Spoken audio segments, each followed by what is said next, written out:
French or English? Who doesn't speak French? Let them denounce themselves. Who speaks English only? No, but English. English. English. It's okay, you'll learn French, right? If you commit to learning French, then you'll speak English. Okay, good. So thank you very much. We have 40 minutes. This is the press conference of Minister Alice Rufo. Hello, everyone. I'll be short as an introduction. I mean, for leaving the room for interaction and your questions. This is a good Munich conference, a good edition. What I take from this day is that I think everybody knows now what we're facing. I was thinking yesterday when I arrived there, everything started there when Putin made a speech, a famous one, where he said that the end of the Cold War and the collapse of the Soviet Union was a terrible tragedy, and I mean, from this speech till now, 4 years of war in Ukraine, I mean, we know exactly what we're facing. New imperialism, hybrid threats, more and more.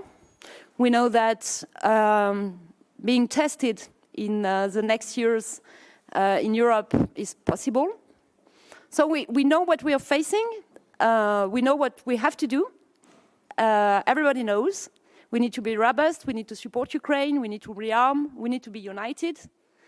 I think we know better what is the position of the US now. It's been clearly stated many times. So we know that there will be more volatility in the transatlantic relation. I mean, it's been a year. And we know that they want to shift in an accelerated way. So we need to do, at the same time, the support to Ukraine, rearming Europe, and it's pretty much the same move. I think there is no room for being pessimistic. We need to act all day and to be very committed to this agenda. And regarding the US, I think the question is not being despair or being naive or something. It's being clear, basically. And regarding Europe, I think we don't be too much pessimistic about it, because, I mean, when I look back 4 years ago, I mean, we made huge progress and huge things in front of the war in Ukraine. We are democracies, we have open debate, we have sometimes we disagree, but it's a strength to discuss and to have debate. So I think this is what I get from this first day and all the contacts I have in the margin. When I look back 1 year ago, I mean, since then, we built up the coalition of the willing. We had a strong European move with the SAFE, for example, or EDIP adoption. We have a lot of coalitions being built.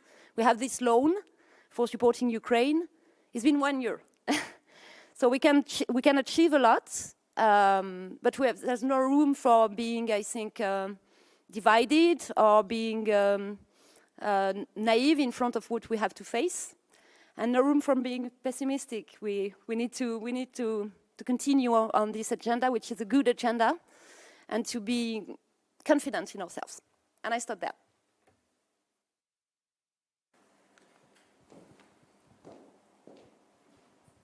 Hi, Fabien Zamora from the FP News Agency. Thank you for being there. Nuclear deterrence was also discussed during this Munich conference, and the president is set to deliver an important speech in a few days, weeks. What kind of expectation did you sense during your exchanges with your counterparts on that issue? What are the other Europeans expecting from France, from the president's speech in the coming weeks? Thank you for the question. Well, I will not develop too much. I'm sorry to disappoint you, but for obvious reason, because yes, the president yesterday said that he's going to make a speech, and of course this speech doesn't come from nowhere. We had a lot of consultations with our close partners. The chancellor has made it public that we had this conversation. What I can tell about that is that there is obviously a European dimension of nuclear deterrence. There will be, I mean, the president is going to explain what it means as a result of all the consultations we had. I think not talking about nuclear because he's going to talk about that, but what I think what we can get from that is that, you know, talking about conventional, for example, I mean, you know, let's look at NATO, for example. NATO is a nuclear alliance with a very strong conventional cooperation. What we face with this uncertainty in the transatlantic relation on the one hand and the threat from Russia on the other hand is that we need to build up, to defend Europe strongly. And it means, you know, making progress as we did, for example, with UK this summer on coordinating better on nuclear. And it means doing more as Europeans on conventional. We are in a situation where the risk would be that while everybody is rearming conventionally, you will have more division. If you have more division or more national solutions, then in the end, you'll have new dependencies. And so what the president, I think, pointed out in his speech yesterday night about conventional was the fact that we need to make a consistent move at the European level for defending Europe. And I stop there because, of course, for obvious reasons, I can't develop on that. It's Jensen from Phoenix TV China. Thank you very much for speaking English for my sake. And it's a big gesture for a French politician. So I have a question. So we were at a press briefing from the former president of the European Commission, Barroso, and he said, if Europe wants to do anything, if France and Germany does not agree, it won't happen. So based on your observation of this year's Munich Security Conference, do you think France and Germany showed a united front that these two countries wanted to deliver? And also this year, the Chinese foreign minister met first the French and German minister together as a trilateral meeting. Also on this... okay, I don't hear well. Can you repeat the last part? It was foreign minister meeting... So the Chinese foreign minister met with the German and French foreign minister at the same time. It's slightly out of the ordinary. I also want to ask if you think France and Germany, when they face China, how to deal with China, and also in terms of foreign relations, in terms of defense, and so on, does Germany and France on this point also share the same opinion? Well, thank you very much for your question. No, it's not new at all. You know, in 2019, it was at the leaders level, this kind of format.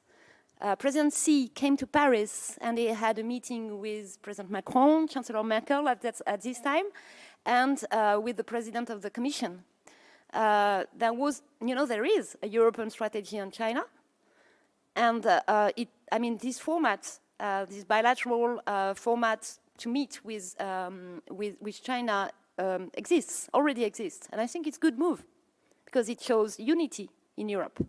And coming back to your first question, yes, of course, I think we managed to do so. I mean, I'll give some example from this year. On Greenland, for example, the reaction of France and Germany was very much aligned in being very clear on the fact that we should defend the sovereignty of Denmark and Greenland, and that we were ready to support a NATO exercise as Denmark asked for, and we were quite clear on the fact that we would not accept to be blackmailed in terms of coercion for getting territories. We were very clear, and there was a lot of unity at the European level, and obviously between France and Germany on that. On the coalition of the willing, the presidency, I mean, this was launched by UK and France, but in the end, it's a E3 commitment.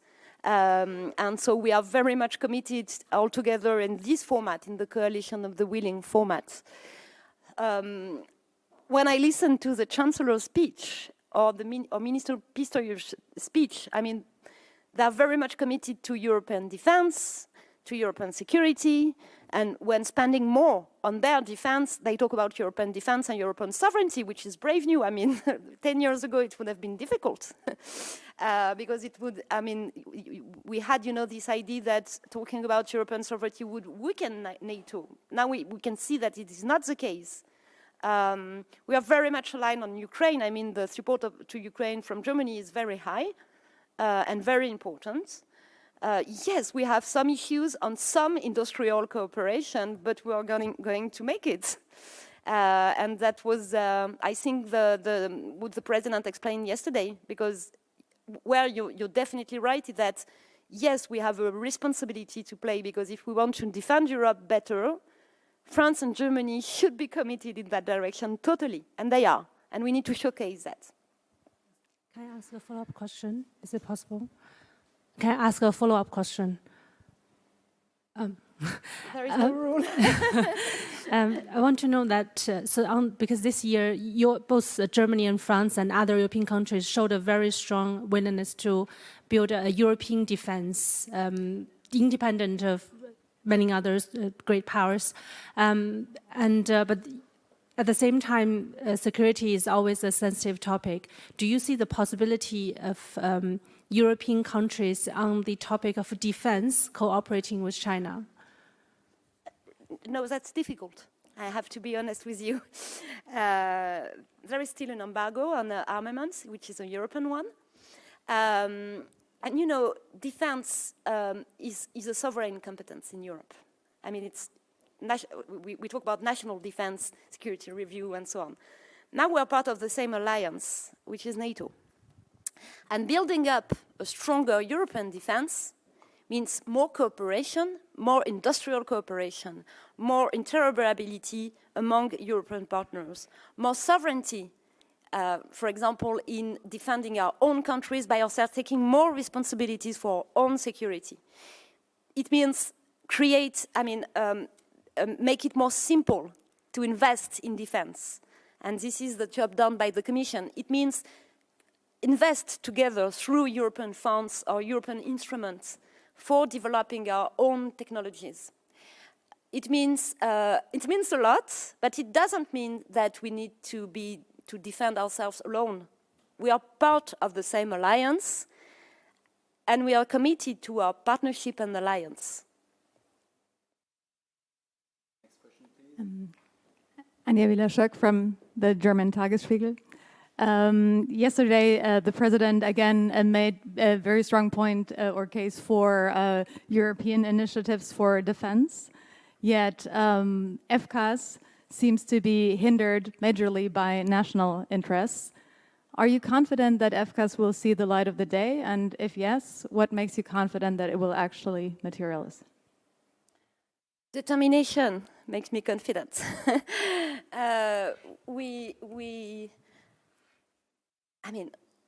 Let's take a step back and look at the big picture. The FCAS project was launched in 2017. It's been a long time. It's been difficult at each step from the very beginning. And it's normal because it is very ambitious. At this period of time, there was no war in Ukraine. There was a very difficult situation in Ukraine, but not a high-intensity war in our continent. The situation is totally different. What is the strategic context today? I mean, the US made it clear that they don't only want a burden sharing, but a burden shifting. They want Europeans to be more capable, to be more responsible for themselves. They want that. We know that all our adversaries, allies, but as well adversaries, are rearming very swiftly and very rapidly. We are in front of a big threat, Russia, threatening directly European countries, and invading sovereign countries under a nuclear umbrella. We have China rearming very fastly. Well, we are in front of a situation where it's a nonsense not to cooperate among Europeans. So if you look at the situation, I mean, projects like the FCAS make totally sense today. It was launched a lot of time ago, I mean, in the beginning of the first term of President Macron. But in the end, I mean, it's been 10 years or 9 years, but it makes a lot of sense. So yes, it's difficult to conduct such a project. But when there is a difficulty, and there are difficulties among our industries and companies, we know that perfectly. And we can read, I mean, everybody can read the press and see what are the criticism and what is difficult. It's obvious. But what is the strategic objective?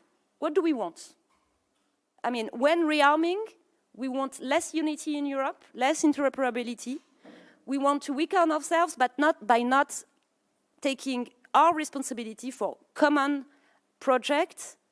And in the end, do we really think that we will be able to be competitive or to be strong in front of adversary, but also allies and sovereign if we don't cooperate? I think we can make it. We are very important in the world. We have strong economy. We have very big technology. We are very strong and robust leadership, democratic leadership. This is something. We need to make something of it, and this is why we are going to continue to discuss on the FCAS, and we'll take a decision at some point, of course, on the follow-up of this cooperation. But we will not abandon anything. It would make no sense in this period of time, just because it's difficult. Of course, it's difficult, but I'm sure we can make it. Next question, please. Hello.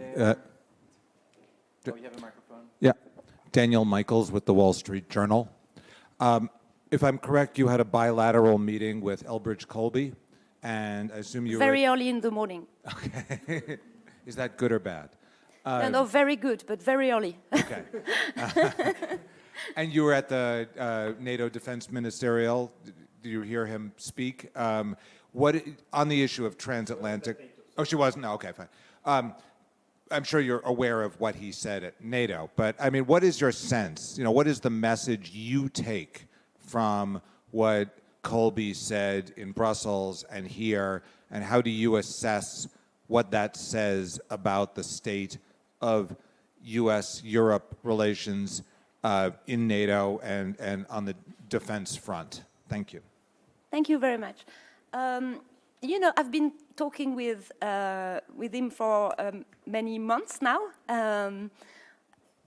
Well, I mean, it's pretty clear, and I read the documents. I mean, the strategy, the NDS, the NSS are very clear, and the speech is totally consistent with what is written down in the NDS. It's national interest first, America first. Being part of an alliance is part of their interest, of the US interests. First point. Second point, they want Europeans not only to spend more on defense, they want Europeans to be able to defend themselves and to take the initiative of defending themselves and to take the leadership in that direction.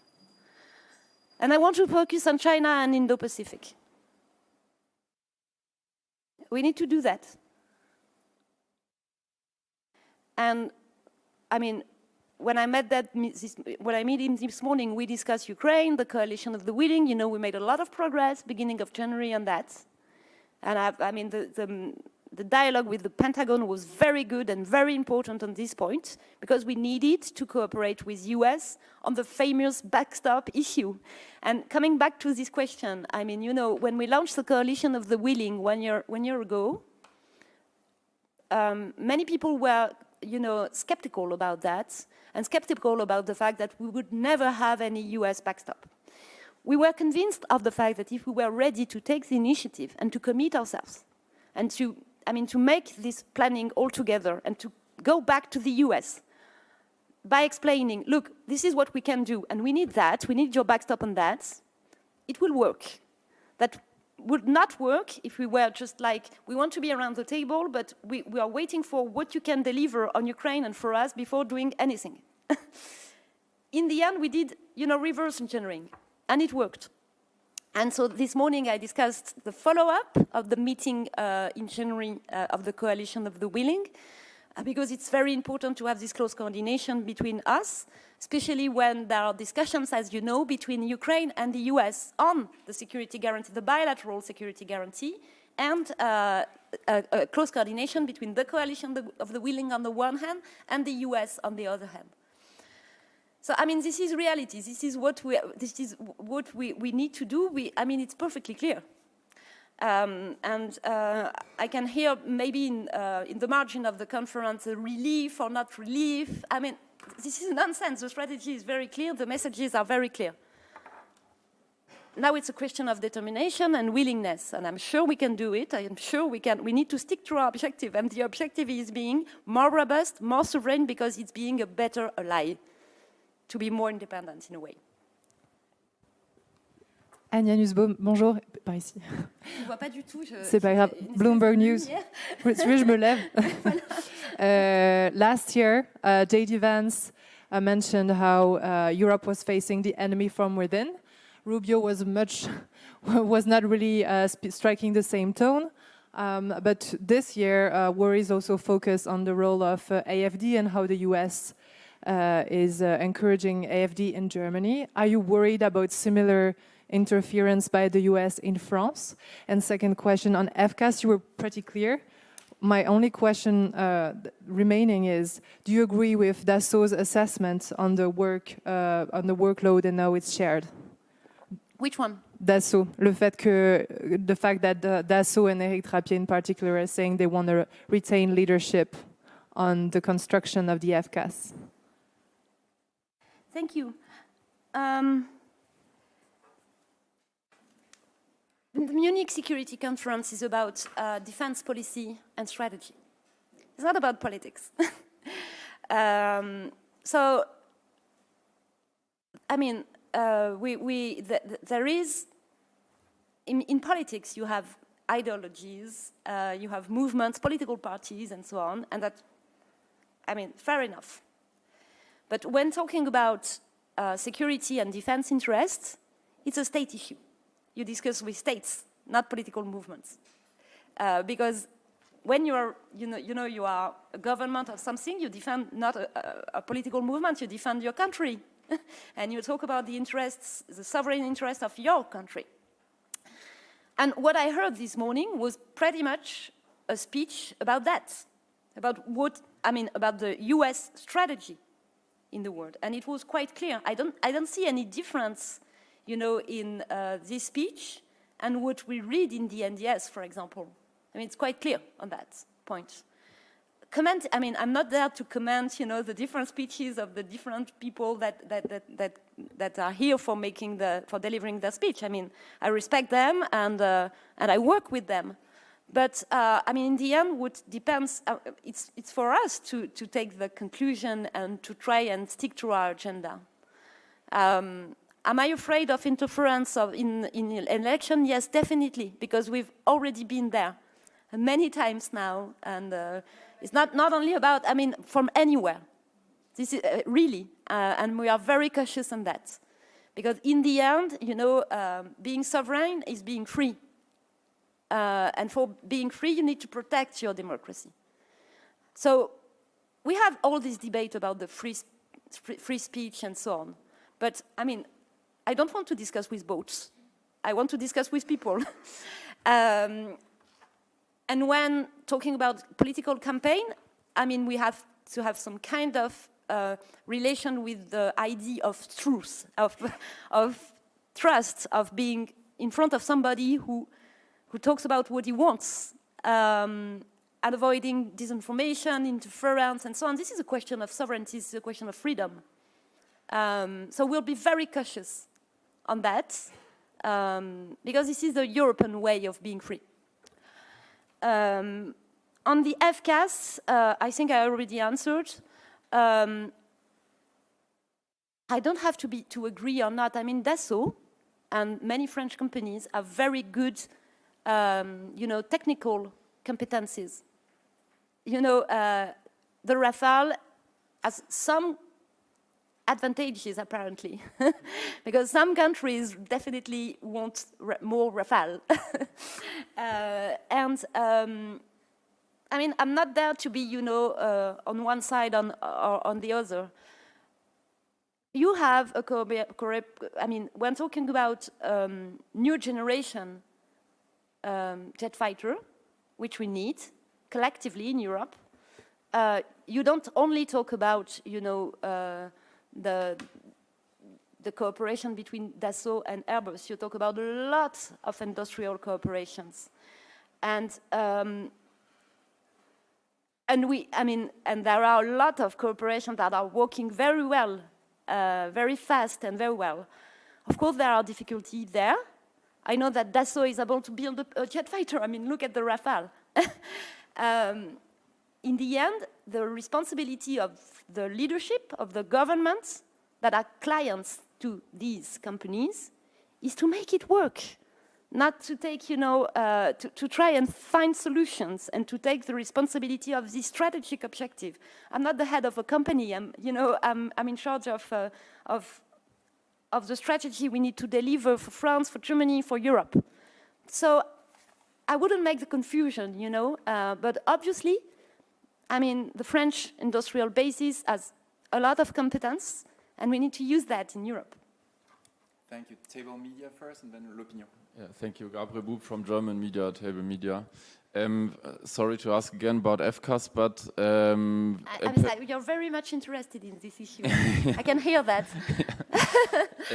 Yeah, but actually the solution seemed to be on the table, and you had a deadline at the end of last year. Can you maybe tell us what is the crucial point you're trying to solve right now to have a decision in the coming days or weeks? And can you give us maybe a bit of a context on because President Macron mentioned in the interview he gave earlier this week that if FCAS should fail, it might also result to a French exit of the MGCS. So maybe could you explain to us how this could be understood? Yes, I can explain. What surprised me in all this period of time is that nobody cares about the fact that the European project would not work. And the surprise is that a European leader wants a European project to work. What is very surprising is that we spend all days explaining that we need to be more united, we need to build up together our defense and so on. And in the end, you're surprised, not you especially, but we would be surprised of the fact that Macron is defending a European project. Yeah, something is wrong there. Yes, we talked about at some point of discussion between the Chancellor and the President by the end of the year, but really I have to be very honest and pragmatic there. There was a lot of issue in the European Council in December, and so they didn't have time because they need to take the time to discuss that, because they have a lot, their agenda is something, I can tell you. And they need to take time to discuss, and they will, again, and you need to prepare it through discussion with the companies, through discussion among minister, vice minister, everybody is committed, DGA, everybody is very much committed.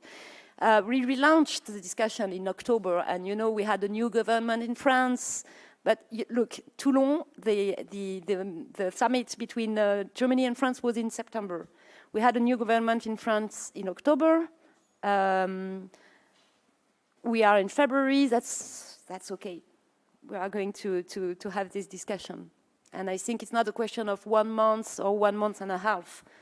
It's a big European project, very important for European defense. You don't give it up in 1 month.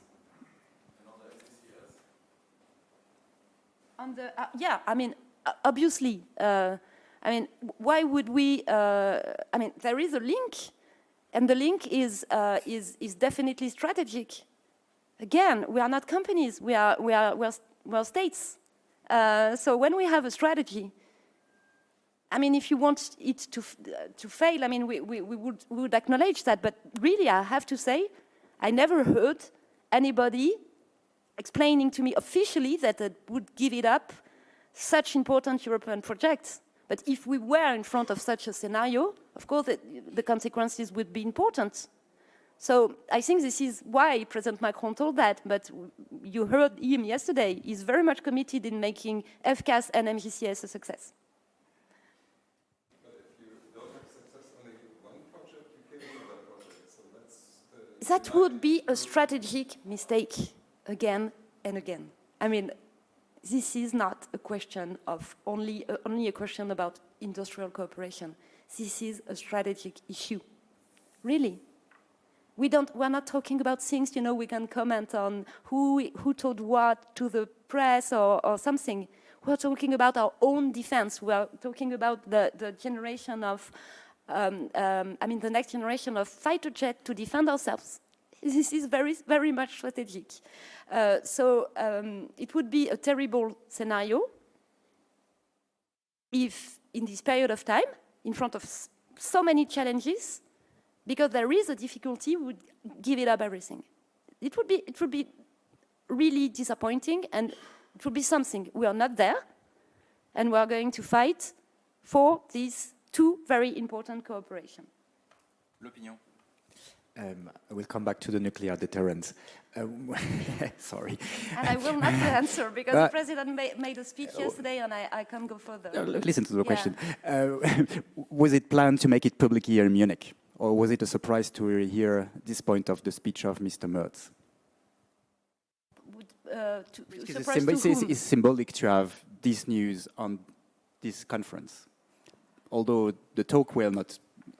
You know, when the president makes a speech about nuclear deterrence, it's it's in France, basically. But I think it was. The Chancellor said publicly that we had this consultation, so I think it's totally normal that the President confirmed.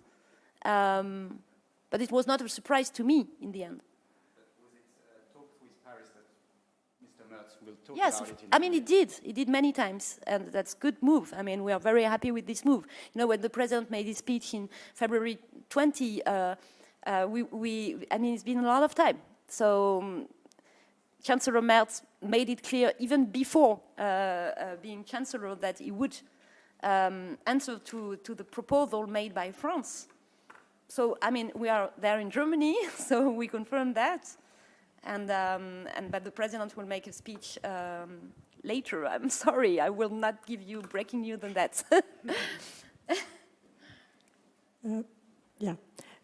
I follow up on this. Thank you. The fact that Chancellor Merz said, we are talking to France about this, and it has to be in the framework of NATO, what about the nuclear deterrence force. In his speech, he said we are having conversations with President Macron, and didn't say the framework. He said in the framework of the participation within NATO. But the French nuclear force, deterrence force, is not NATO. No, it's not. So is there a problem there? No. No? Okay. Sorry, I'm short. No. Okay, No, good. we're part of the same alliance. NATO is a nuclear alliance, but nuclear deterrence in France is not part of the, and we're not part, we're not part of the nuclear planning group. So, Right. And there's no Okay. change. And I don't see the point.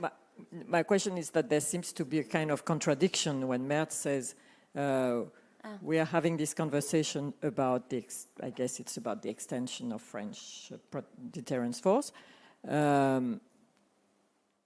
with the participation of NATO. So that would imply that France would then...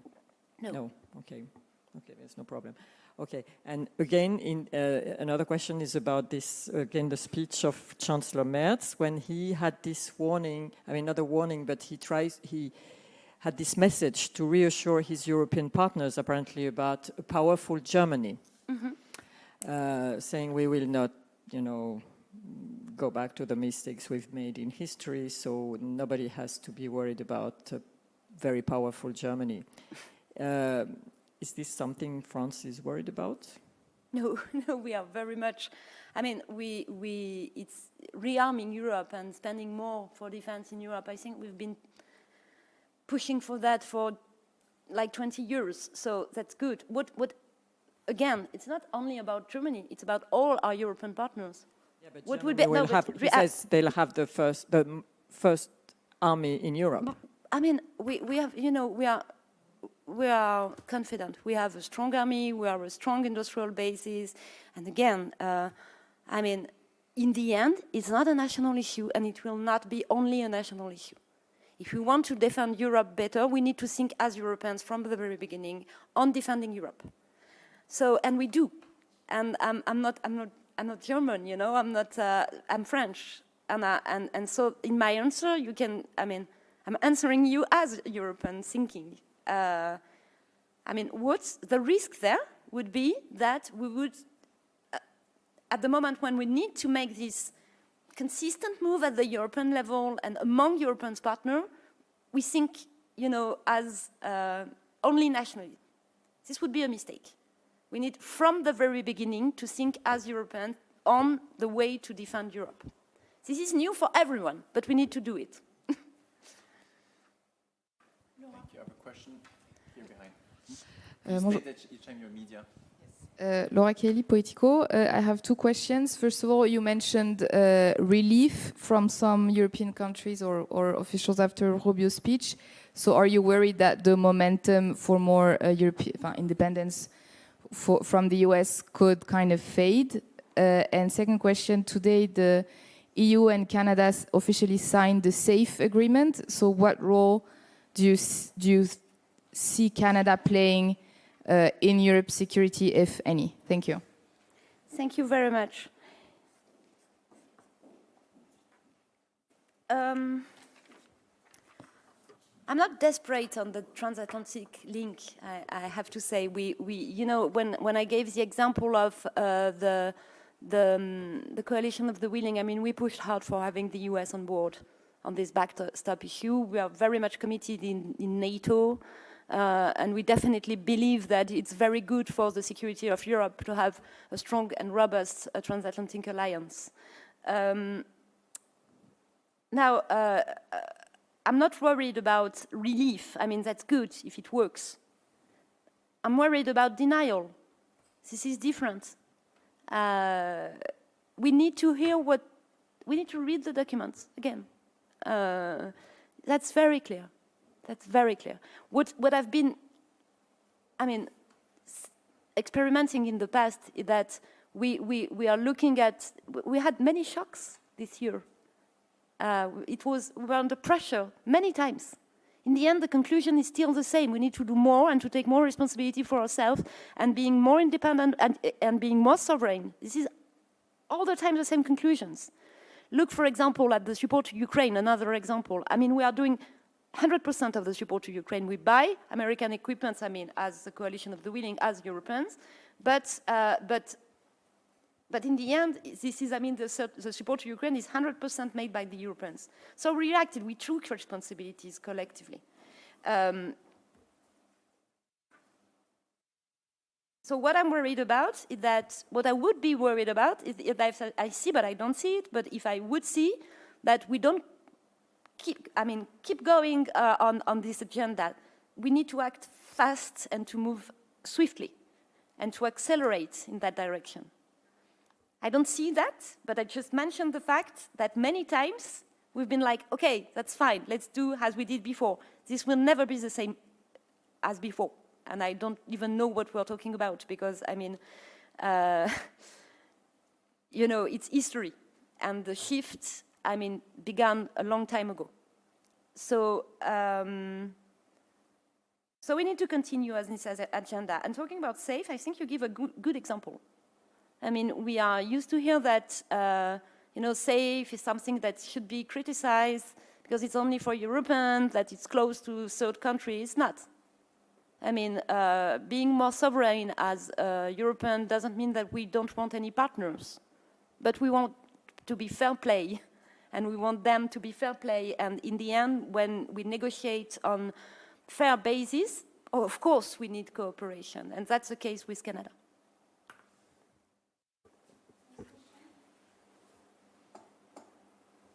So if there's no more questions, it's the end.